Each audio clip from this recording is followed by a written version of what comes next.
370 के बहाने किसी राज्यों को भी तोड़ के तुम कहीं वो बना दो केंद्र शासित प्रदेश, यूनियन टेरिटरी, ऐसा नहीं कर सकते आप।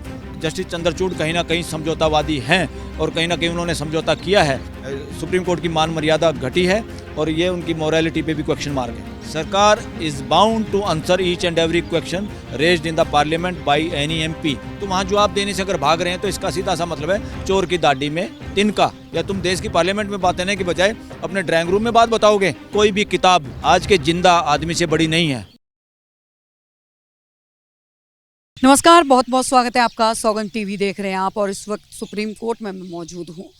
हाल फिलहाल में देश में बहुत सारे ऐसे मुद्दे चल रहे हैं जिन मुद्दों के ऊपर अगर बात की जाए तो हम लीगल एडवाइस भी जो है वो एडवोकेट से लेते रहते हैं। हाल ही में एक मुद्दा आया जिसमें पूर्व जस्टिस नरमन ने धारा 370 के ऊपर भी सवाल उठाए, जिसके ऊपर भी उन्होंने बोला और लगातार मीडिया के ऊपर भी सवाल, बीबीसी डॉक्यूमेंट्री से रिलेटेड उसके ऊपर भी जो है वो सवाल उठाए गए। उन सभी मुद्दों के ऊपर भी हम चर्चा करेंगे। साथ ही चर्चा करेंगे संसद के ऊपर हुए इस तरीके के जो मामला सामने आया था कि घुस के जो है घुसपैठ की गई, जिस तरीके से एक रसायन को छोड़ा गया। हालांकि आरोपी एक के बाद एक जो है वो बढ़ते जा रहे हैं, लेकिन अभी तक भी सामने फैसला नहीं आया उसी संसद भवन के लिए, जिसके लिए पीएम मोदी ने उद्घाटन के वक्त ये बात बोली थी कि चारों तरफ से जो है वो निगरानी रहेगी सुरक्षा के। अगर नज़रिए से देखा जाए तो नया संसद भवन जो है वो बहुत बढ़िया है, लेकिन 5 लेयर की जिस तरीके से 5 लेयर की सिक्योरिटी को पार करके वो लोग जो है वो पहुंच जाते हैं, उसके ऊपर भी तमाम जो है वो ऐसे सवाल खड़े हुए। राहुल गांधी ने भी इसके ऊपर सवाल उठाया, विपक्ष लगातार उठा रहा है। सारी बातों के ऊपर जो है वो चर्चा करेंगे। एडवोकेट सुप्रीम कोर्ट से एडवोकेट बलराज सिंह मलिक हमारे साथ हैं और चर्चा करेंगे उनसे। सबसे पहले नरमन के बयान के ऊपर, पूर्व जस्टिस नरमन ने जिस तरीके से धारा 370 के ऊपर बात करी, हालांकि कुछ दिन पहले जो है कुछ दिन पहले ही अभी फैसला जो है उसके ऊपर आया कि वो जो है वो जारी रहेगा। अब एक तरीके से अगर बात करें तो जस्टिन का ये बयान जो है वो सामने आया नरमन का, वो कैसा, आप उसको कैसे देखते? जस्टिस रोहिंटन नारीमन जी जो बहुत ही जबरदस्त और बढ़िया जज रहे सुप्रीम कोर्ट के और बोल्ड और संविधान के नॉलेज में पारंगत और ईमानदार जज। और सुप्रीम कोर्ट में शायद नारीमन एक ऐसे जज हैं जिनकी काबिलियत पे एक भी मेंबर पूरी बार का क्वेश्चन मार्क नहीं उठा सकता। He was such type of जज इन द सुप्रीम कोर्ट। और बड़ी बात यह है कि सुप्रीम कोर्ट के दुनिया भर के रिटायर्ड जजेज हैं, चीफ जस्टिस भी बैठे हैं। कुछ तो रिटायरमेंट के बाद अपने अपॉइंटमेंट के जुगाड़ में रहते हैं और वो जुगाड़ बहुत खतरनाक है देश के लिए। वो सारे जुगाड़ बंद होने चाहिए, वो सारे कानून बंद होने चाहिए जिसमें जजों को आफ्टर रिटायरमेंट जॉब की कोई गारंटी मिलती है। जिस कानून से वो सारे कानून बंद होने चाहिए इंडिपेंडेंस ऑफ जुडिशरी के लिए। देश में ऐसा नहीं है और ये कहीं ना कहीं कमज़ोर करता है जुडिशरी को।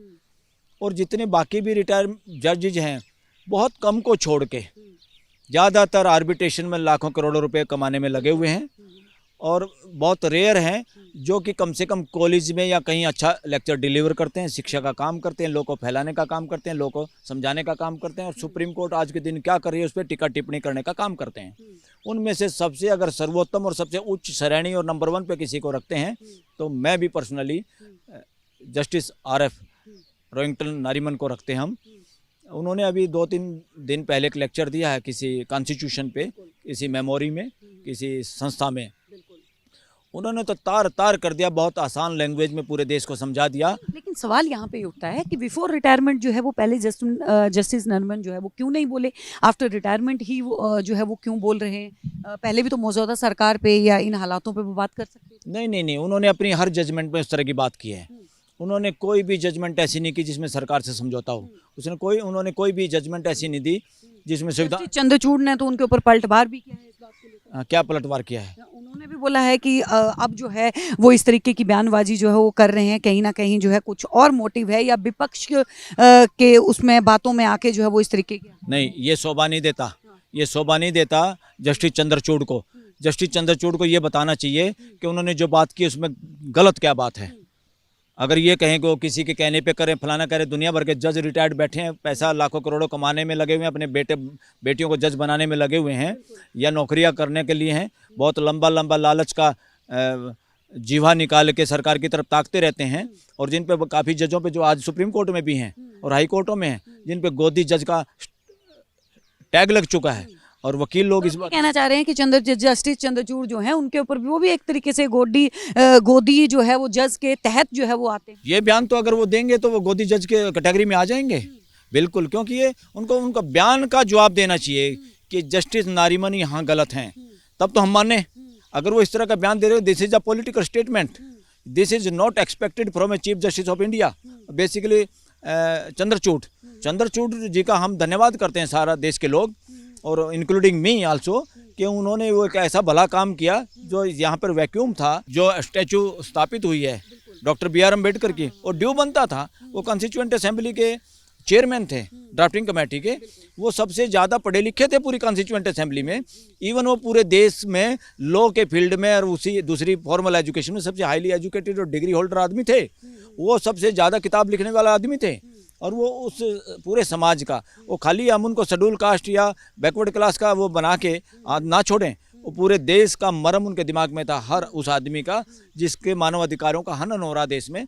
वो किसी एक जाति के लिए उन्होंने नहीं लिखा, एक जाति के लिए नहीं लिखा, मगर वो जिस जाति में पैदा हुए उनके साथ जो अत्याचार हो रहे थे, नेचुरली वो प्रभावित करता आदमी को जब वो इस तरह का।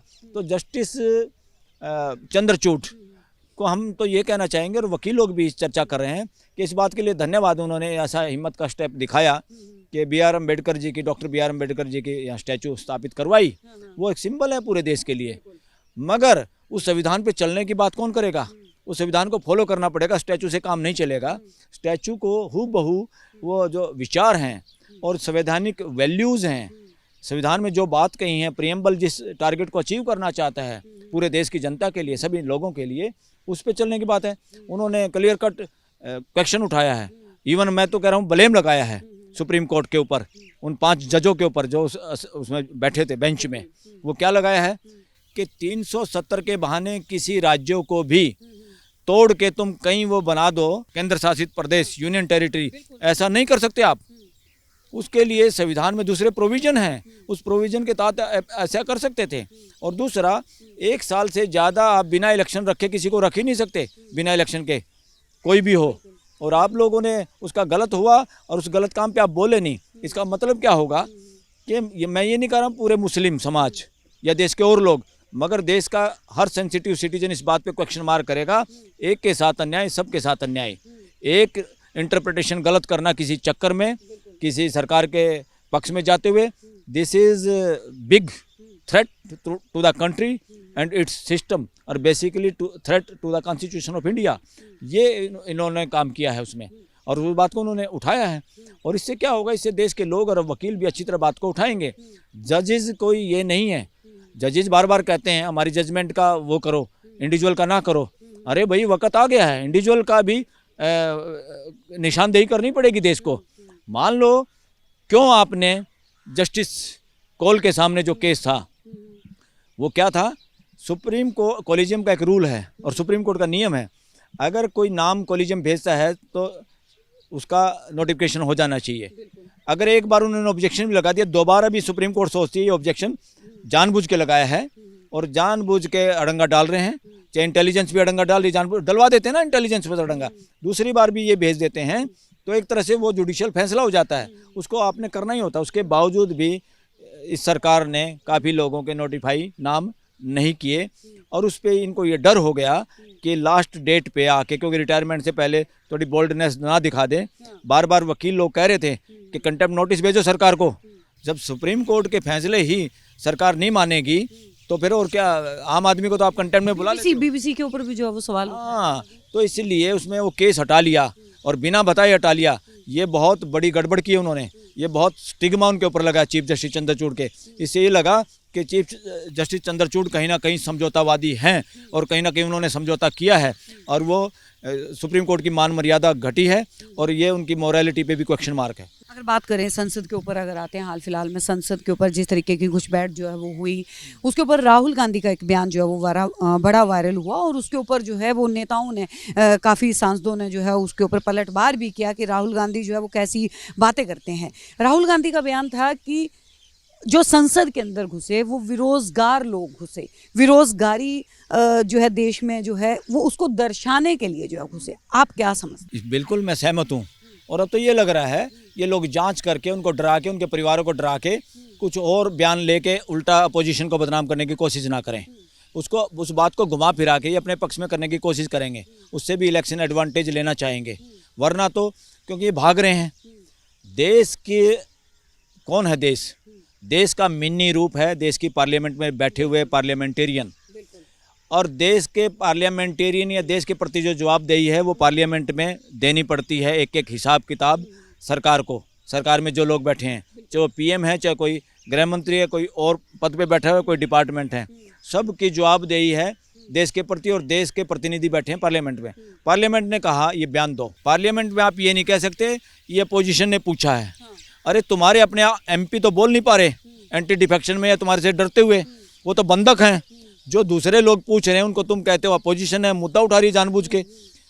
ये बात नहीं कर सकती सरकार। सरकार is bound to answer each and every question raised in the parliament by any MP, because MP is the representative of the people of this country. तो वहाँ जवाब देने से अगर भाग रहे हैं तो इसका सीधा सा मतलब है चोर की दाढ़ी में तिनका, और ये लोग कहीं ना कहीं अपनी जिम्मेवारी से भाग रहे हैं। वही गृह मंत्री पार्लियामेंट में आने की बजाय वो बाहर जाके ड्रामेबाजी करते हैं और वहाँ जवाब देते हैं कहीं कनकलेव में या किसी मेन स्ट्रीम मीडिया में। अरे भाई, पार्लियामेंट इस काम के लिए बनाई, तुम देश के सामने उपस्थित होने के बजाय किसी दुकान पे जाके उपस्थित होते हो। तुम देश के सामने उपस्थित होने के बजाय अपने ससुराल में जाके बात बताओगे, या तुम देश की पार्लियामेंट में बात करने के बजाय अपने ड्राइंग रूम में बात बताओगे। You are bound, you all are servant of this country. और सर्वेंट को चुपचाप देश के मालिक जो पार्लियामेंट में रिप्रेजेंटेटिव बैठे हैं उनके सामने बताने की ड्यूटी बनती है। वो इस चीज़ से अगर भाग रहे हैं तो इसका और कोई मतलब नहीं है चोर की दाढ़ी में तिनका। बलराज जी, अगर एक सबसे बड़ा सवाल जो है वो उठ के सामने आया, अटकलें लगाई गई अब कि शायद मोदी सरकार के खिलाफ अब एक ऐसा गुट जो है वो बन के तैयार हो चुका है जो कि मोदी सरकार को आईना दिखाने के लिए अब इस तरीके की हरकतें करेगा। क्योंकि और ये गुट जो है खास तौर पे देखा जाए तो युवाओं का गुट जो है वो बताया जा रहा है, क्योंकि युवा जो है वो त्रस्त है। क्योंकि जो लोग पकड़े गए वो कोई भी दूर दूर तक एक दूसरे से लिंक में नहीं थे, अलग अलग स्टेट के रहने वाले थे। हालांकि नीलम को जो है ये बोल के भी जोड़ा गया कि वो कांग्रेस की कार्यकर्ता है, क्योंकि वो जो है कांग्रेस की रैलियों में देखी गई थी, कांग्रेस का प्रचार करते हुए भी देखी गई थी। लेकिन क्या आप मानते हैं कि एक गुट जो है वो ऐसा बन चुका है देश के अंदर और मोदी सरकार को उस गुट से बचने की या उस गुट को जवाब देने की अब आवश्यकता आन पड़ी? अरे ये बताओ ना, मेजोरिटी में जो लोग सरकार में बैठे हैं वो गिरोह भी आके पार्लियामेंट में जवाब नहीं दे पाता। अब देश की जनता क्या सोचती है, पार्लियामेंट में तुम जवाब नहीं दो, खुद तुम बयान ना दो, चुप रहो, खाली मन की बातें करते हो। सोशल मीडिया को फेस नहीं कर पाए आप लोग आज तक। मेन स्ट्रीम मीडिया के किसी फिल्मी हीरो को बुला के तुम बयान दे देते हो, केला कैसे खाते हो, आम कैसे खाते हो। This is height of nonsense in this country. और कोर्ट समय पे तीव्र गति से फैसले नहीं देती। देश के लोग क्या करें भाई? देश के लोग इकट्ठे नहीं होंगे।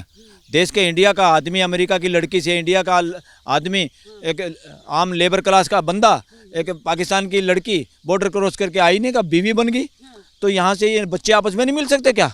ये दिस इज नॉनसेंस। कौन कांग्रेसी, कौन बीजेपी, कौन फलाना, ये सारे के सारे देश भगत बच्चे हैं। ये जब देश की बात नहीं सुनी जाएगी, देश के पास यही रास्ता बचता है। देश के पास क्या रास्ता बचता है? तीनों अगर गड़बड़ में हो जाएं, पार्लियामेंट को कोई जवाब ना दे, या पार्लियामेंट बंधक हो जाए पूरी, या स्पीकर उपसभापति अपनी ड्यूटी ना निभाएं। अब स्पीकर ये कह रहे हैं, बता रहे हैं, या उपसभापति कि भाई जांच चल रही है। अरे तुम प्यादे हो क्या, पोस्टमैन हो क्या सरकार के? तुम डाकिए हो क्या सरकार के? You are chairman of the house. आप अपने दिल की बात करिए और मेंबरों के और जनता के प्रो पीपल बात करिए। You are not to talk according to the government कि गवर्नमेंट क्या चाहती है। आप बने होंगे किसी बीजेपी के एमपी होंगे, आप लोग स्पीकर या उपसभापति बन गए, इसका ये मतलब नहीं है आप बिल्कुल उस पार्टी से अलग हैं। आप स्वतंत्र बात करिए। उनको क्या शर्म आ रही है? मुंह पे हल्दी लगी है क्या जीभ पे, क्यों यहाँ नहीं बोलेंगे? हल्दी तो शायद नहीं लगी है, क्योंकि धनखड़ जी का एक बयान जो है वो काफी वायरल हुआ था कि अनपढ़ जाट जो है वो पढ़े बराबर और पढ़ा जाट जो है वो खुदा बराबर, इस तरीके के बयान जो है वो पार्लियामेंट। फिर क्या कर रहा है वो खुदा क्या कर रहा है? हमें शर्म आ रही है। मैं भी जाट समाज से आता हूँ, हमें शर्म आ रही है, और हमारे जाट समाज को पूरे को शर्म आ रही है। किसान समाज को शर्म आ रही है, क्योंकि किसान समाज के हजारों किसानों के मरने के बाद इस आदमी को ये पद मिला है उपराष्ट्रपति का, और वजह नहीं है। और ये आदमी उपराष्ट्रपति बन के बार बार यात्रा करता है राजस्थान की, कोई धार्मिक स्थान छोड़े नहीं इन्होंने। और ये देश का उपराष्ट्रपति है या राजस्थान का था? इलेक्शन से पहले वहाँ के चक्कर काटते रहे, और किसी ने बयान दे दिया तो बोले नहीं। अरे तुम लोगों को जागरूक करो, तुम अंधविश्वास फैलाने के लिए बार बार जाके कहीं मत्था टेकना, कहीं तिलक लगाने, यही काम करते रहोगे क्या? धनखड़ जी ने एक बात जो है वो और बोली थी कि महात्मा गांधी का युग तो गया, अब मोदी युग पुरुष है। इससे बड़ी चमचागिरी क्या होगी? इसलिए हमारा समाज, पूरा किसान समाज, किसान मजदूर समाज, पूरा देश को शर्म आई इस बात से, युग पुरुष। इससे बड़ी और चमचागिरी क्या होगी? उपराष्ट्रपति को शोभा नहीं देता, और इसने अपनी नाक तो छोटी करी ली, बाकी देश और समाज की भी नाक छोटी करवा दी ये स्टेटमेंट देके। अब अगर बात करें बाबरी मस्जिद के बाद, ज्ञान वापी के बाद जो है, अब शाही दरगाह के ऊपर भी जो है एएसआई जांच जो है, जिस तरीके से जांच होने की जो है सामने हाई कोर्ट ने अब वो आदेश दे दिए। अब क्या लगता है, क्योंकि वहाँ पे जो अवशेष मिले हैं वो भी कहीं ना कहीं मंदिरों को मिले हैं, मोदी गवर्नमेंट में क्या लगातार मंदिरों के निरीक्षण करवाए ही जाएंगे जगह जगह? मुझे तो ऐसा लगता है ये गलत ट्रेंड चला रही कोर्टें, और हमारा समाज ये बोल रहा है कि गोदी जज इस तरह की कार्यवाही में शामिल हो रहे हैं, जो कानून होने के बावजूद भी 47 के बाद कोई भी उससे पहले का जो धार्मिक स्थान जैसे था ऐसे रहना था, कानून है देश में ऐसा। ये बार बार खुदाई की जो जांच करे ना, ये देश पे जब खुदाई की जांच मांगेगा तो बौद्ध धर्म के लोग जांच मांगे तो मैं तो कहता हूँ 70-80% मंदिरों को फाड़ना पड़ेगा, क्योंकि सब बौद्ध स्थानों पे बने हुए हैं, चोरी चकारी हुई है, ठगी हुई है। राम मंदिर की भी जो जगह थी, बौद्ध समिति, कोई बौद्ध संगठन ने यहाँ इंटरवीन किया था सुप्रीम कोर्ट में, उनकी एप्लीकेशन पे कोई हल नहीं हुआ, कोई जवाब नहीं दिया, कोई बोला जाता है कि मोदी ने हो जाती तो शायद ही राम मंदिर बन पाता वहाँ पे।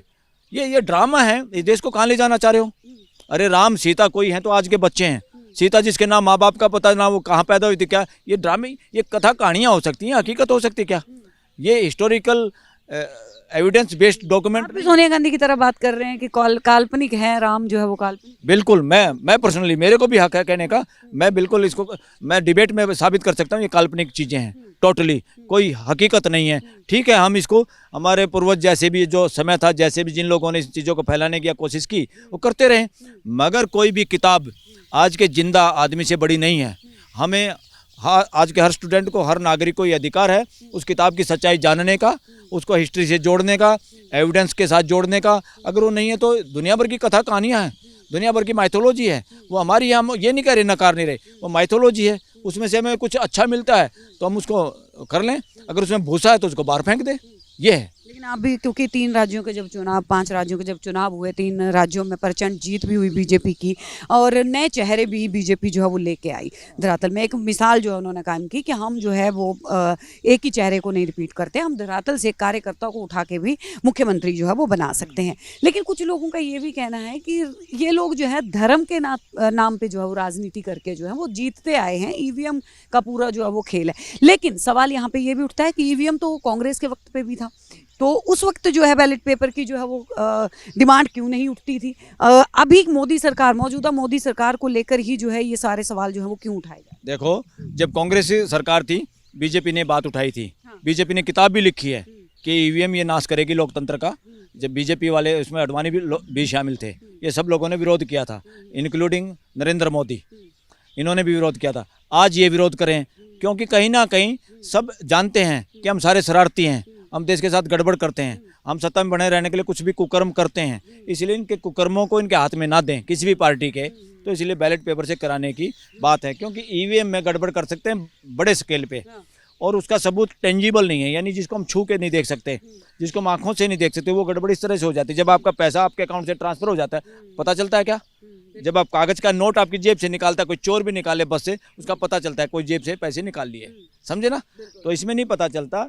और जितने टेक्नोक्रेट देश है, इंक्लूडिंग यूएस, वहाँ की तो कोर्टों ने भी कहा है हम कोई ऐसा काम नहीं कर सकते जो इस देश के मताधिकार का, मतदाताओं का सबसे बड़ा जो अधिकार है देश में, सबसे बड़ी प्रॉपर्टी जो है, वो अपने लिए व्यवस्था बनाने वाले लोगों को छांटने और चुनने के लिए है।